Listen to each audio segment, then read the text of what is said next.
See, essentially, upstate, you have a different policy, man. See, upstate, you go back to state prison. Now, there's a city prison. See, this is where you're detained. I mean, we're talking about the city here, right? And, you know, but you see, this ruling, man, as I was saying, man, it gives them more lead to go out and try to kill us, man.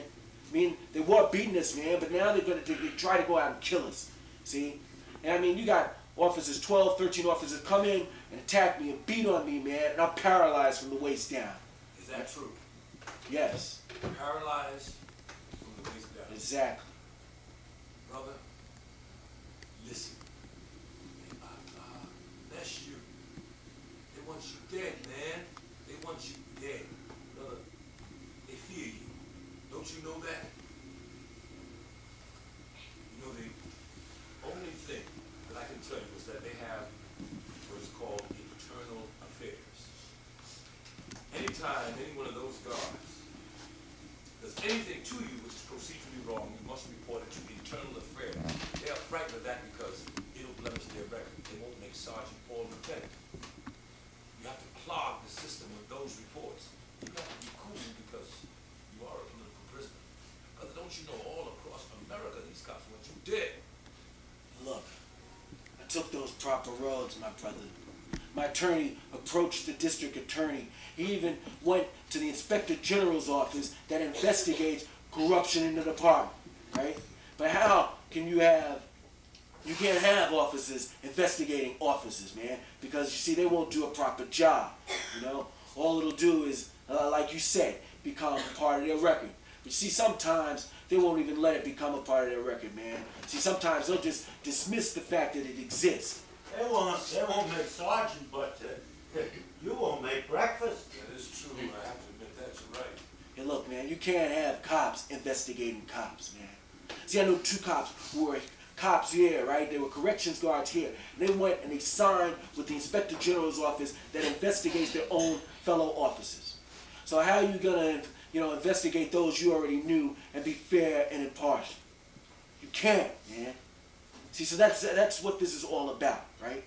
See, I mean, a lot of things have not been exposed to the extent that they're brutally beating up inmates here on Rikers Island, and all over state prisons, man, where you got brothers being isolated and tortured behind plexiglass, man.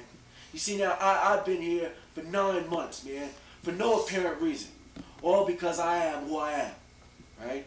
See, now, with all this information, doing all this stuff, man, just giving us all this paperwork and this documentation, just trying to pass over all this corruption that's going on in here, man.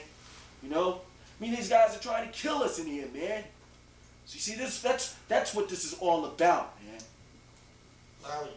Adam Abdul Hakim. Adam Abdul Hakim. May I ask you, just for a moment, to backtrack a little bit? Judith said that perhaps there are people who are listening now that don't know who this man is, or what he's done, and how it is you came to be so important that there should be so many attempts made to destroy you. Yeah, well, see, though, I'm quite sure a lot of people know who I am, right? But you see, they're just getting this newspaper perspective and whatnot. A lot of people perhaps do. But I'm also sure there are millions who don't. And I think it ought to be said now that you are in possession of a lot of information about how the police distributed drugs in this city, and that's the reason they want to come get you. Now, maybe you could tell us a little bit about how you came to be arrested. Yeah, well, see, Bob, there's a strong vendetta against me, man, from NYPD to corrections. Now this vendetta was passed from NYPD to the corrections department to all over the state, upstate, man, downstate, to essentially murder me, right? And they've been trying, man. But you see, it's due to Allah that I've survived. Well, anyway, my whole point is this, man. Due to the fact that I have witnesses, information, cards, videos, all sorts of other things that can bring an indictment against these officers who are participating in drug rings and setting up drug rings. Well, brother, it would be interesting if you said that right now. Right now.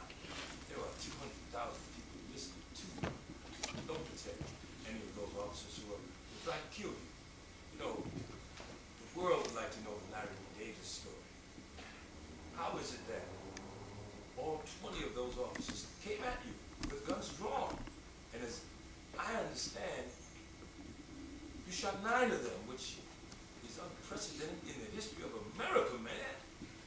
Tell the people what really happened, because nobody really knows who you are, brother. Yeah, well, see, due to the fact that I was involved with, rather forced into this drug ring, right, set up by these cops, man. Tell the people from the beginning, because nobody really knows. Yeah, well, see, myself and my co-defendant, Ricardo Burgess, who was charged with the same case and acquitted of those bogus charges of the murder of all 4 drug dealers. Now they launched those bogus charges against us due to the fact that they had no warrant whatsoever and no justification to enter my sister's home, right? That's where they shot up the whole apartment and tried to kill myself as well as the children that were there, right? Now I defended myself as well as the children that were in the back with me, right? Yo, see, at the age of 15, man, myself and Ricardo Burgess, Detective Thomas McCarran and Joe Blank offered us these drugs to sell for them, right?